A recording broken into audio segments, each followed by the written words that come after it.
సామెతల గ్రంథము 29వ అధ్యాయము. ఎన్నిసార్లు గద్దించినను లోబడినవాడు మరి తిరుగలేకుండా హఠాత్తుగా నాశనమగును.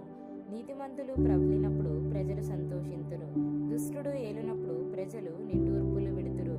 జ్ఞానమును ప్రేమించువాడు తన తండ్రిని సంతోషపరచును, వేశ్యలతో సాంగత్యము చేయువాడు అతని ఆస్తిని పాడు చేయును. న్యాయము జరిగించడం వలన రాజు దేశమునకు క్షేమము కలుగజేయును, లంచములు పుచ్చుకొనువాడు దేశమును పాడు చేయును. తన పొరుగువానితో ఇచ్చకములాడువాడు వాని పట్టుకొనుటకు వలవేయువాడు దుష్టుని మార్గమున బోనులు ఉంచబడును. నీతిమంతుడు సంతోషగానములు చేయును, నీతిమంతుడు బీదల కొరకు న్యాయము విచారించును, దుష్టుడు జ్ఞానము వివేచింపడు. అపహాసకులు పట్టణము తల్లడిల్ల చేయుదురు, జ్ఞానులు కోపము చల్లార్చెదరు. జ్ఞాని మూఢునితో వాదించునప్పుడు వాడు ఊరకుండక రేగుచుండును. నరహంతకులు నిర్దోషులను ద్వేషించుదురు, అట్టివారు యథార్థవంతుల ప్రాణము తీయజూతురు. బుద్ధిహీనుడు తన కోపమంతా కనుబరుచును, జ్ఞానము గలవాడు కోపము అణచుకొని దానిని చూపకుండును. అబద్ధములు ఆలకించు రాజునకు ఉద్యోగస్తులందరూ దుష్టులుగా నుందురు.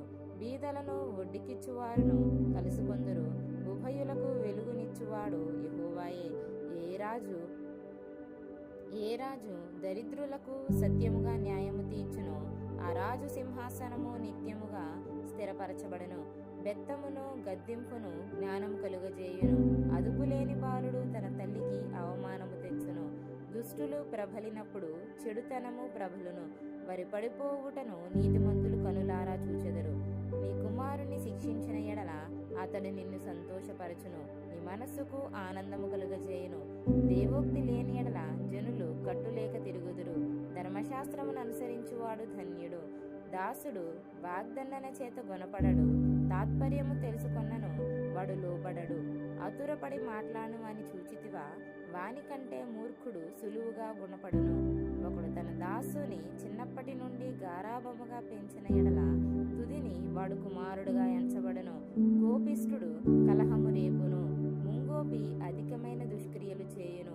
ఎవని గర్వము వానిని తగ్గించును, వినయ మనస్కుడు ఘనత నొందును.